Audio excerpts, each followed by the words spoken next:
হ্যাঁ, এখন আমাদের আবহাওয়ার যা পরিস্থিতি তাতে পশ্চিমবঙ্গে আপাতত আগামী 3 দিনে সর্বত্রই শুষ্ক আবহাওয়া থাকার সম্ভাবনা রয়েছে। আর এখন যেটা আমাদের আহ, রয়েছে বে অফ বেঙ্গলে, এটা হচ্ছে একটা সুস্পষ্ট নিম্নচাপ আছে দক্ষিণ বঙ্গোপসাগরে, দক্ষিণ পশ্চিম বঙ্গোপসাগরে, যেটা আগামীকাল ডিপ্রেশনে পরিণত হতে পারে, মানে গভীর নিম্নচাপে পরিণত হওয়ার সম্ভাবনা রয়েছে। আর তারপরে এটি ক্রমশ পশ্চিম উত্তর পশ্চিম দিকে সরে গিয়ে আমাদের তামিলনাড়ু এবং অন্ধ্রপ্রদেশ, পুদুচেরি কোস্টের দিকে যাওয়ার সম্ভাবনা রয়েছে।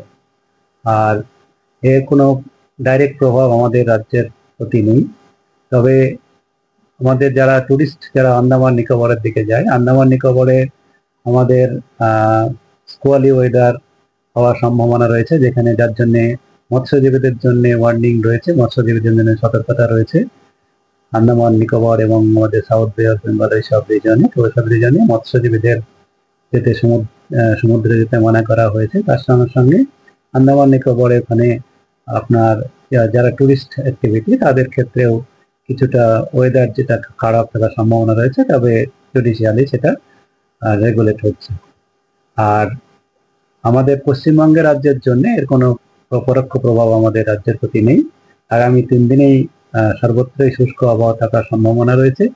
আর চতুর্থ দিনে আমাদের আবহাওয়ার বাতাসের নিম্ন স্তরের বায়ুর গতি প্রকৃতির কিছুটা পরিবর্তনের জন্য বঙ্গোপসাগর থেকে কিছুটা জলীয় বাষ্প আমাদের রাজ্যে প্রবেশ করার সম্ভাবনা রয়েছে 3 দিনের পরে। চতুর্থ দিন মানে 24, 25, 26 এই সময়ে 1-2 জায়গায় করে কিছুটা আংশিক থেকে সাধারণত মেঘলা আকাশ কিছু কিছু জায়গায় হওয়ার সম্ভাবনা রয়েছে। আর উপকূল অঞ্চলে কিছু কিছু জায়গায় হালকা থেকে মাঝারি বৃষ্টিপাতের সম্ভাবনা রয়েছে। এই হচ্ছে। আর এখন আমাদের যেটা তাপমাত্রা তেমন হেরফের হওয়ার সম্ভাবনা নেই, কারণ আমাদের এই সময়ে এখন তাপমাত্রা সামান্য একটু 1-2 ডিগ্রি +-1 ডিগ্রি রয়েছে, এটা এরকমই থাকার সম্ভাবনা। আর আগামী 3 দিনে তো সর্বত্রই মেঘলা আকাশ হওয়ার সম্ভাবনা নেই, সর্বত্রই পরিষ্কার, প্রধানত পরিষ্কার আকাশ থাকার সম্ভাবনায় রয়েছে। আর শুষ্ক আবহাওয়ায় থাকবে। কলকাতা তার পার্শ্ববর্তী অঞ্চলেও তাই আগামী 3 দিনে প্রধানত পরিষ্কার আকাশ, 3 দিনের পরে আংশিক মেঘলা আকাশ এবং পঞ্চম বা ষষ্ঠ দিনে হালকা বৃষ্টিপাতে কলকাতাতেও হওয়ার সম্ভাবনা কিছুটা রয়েছে। তবে পরবর্তীকালে আবার আপডেট দেওয়া হবে। আর এখন আমাদের তাপমাত্রা যেটা পরিস্থিতি, তাতে কলকাতায় সর্বোচ্চ তাপমাত্রা বা দিনের তাপমাত্রা সর্বাধিক 34 ডিগ্রি সেলসিয়াসের কাছাকাছি এবং সর্বনিম্ন তাপমাত্রা 25-26 কাছাকাছি থাকার সম্ভাবনা থাকছে।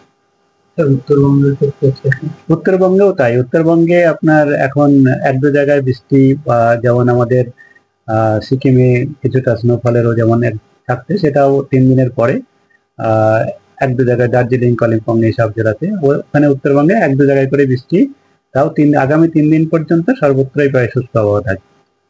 মৎস্যজীবীদের সতর্কবার্তা, মৎস্যজীবীদের জন্য যেটা রয়েছে সেটা আমাদের মধ্য বঙ্গোপসাগরেও, আমাদের উত্তর বঙ্গোপসাগরেও নেই, মধ্য বঙ্গোপসাগরের বেশিরভাগ অঞ্চলেই নেই। তার মানে আমাদের পশ্চিমবঙ্গের মৎস্যজীবীদের জন্য তেমন সতর্কতা কিছু নেই।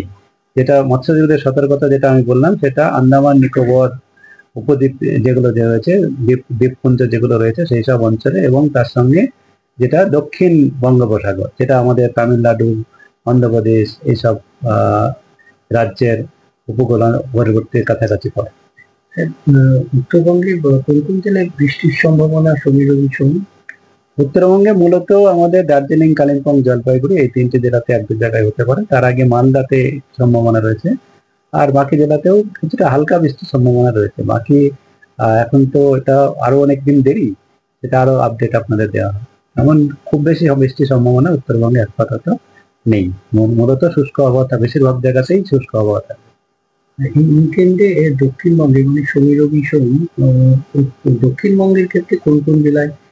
দক্ষিণবঙ্গে মূলত আমাদের উপকূলের জেলাগুলোতেই বেশি সম্ভাবনা, যেমন উপকূলবর্তী আমাদের পূর্ব পশ্চিম মেদিনীপুর, উত্তর দক্ষিণ 24 পরগনা, ঝাড়গ্রাম এই জেলাগুলোতে, হাওড়া, হুগলি কিছুটা রয়েছে, এই জেলাগুলোতে বেশি সম্ভাবনা রয়েছে। বাকি জেলাতে 1-2 জায়গাতে হতে পারে, সেটা হচ্ছে আপনার শনি রবির দিকে। কিন্তু শুক্রবারে যেটা যেটা উপকূলাঞ্চলিক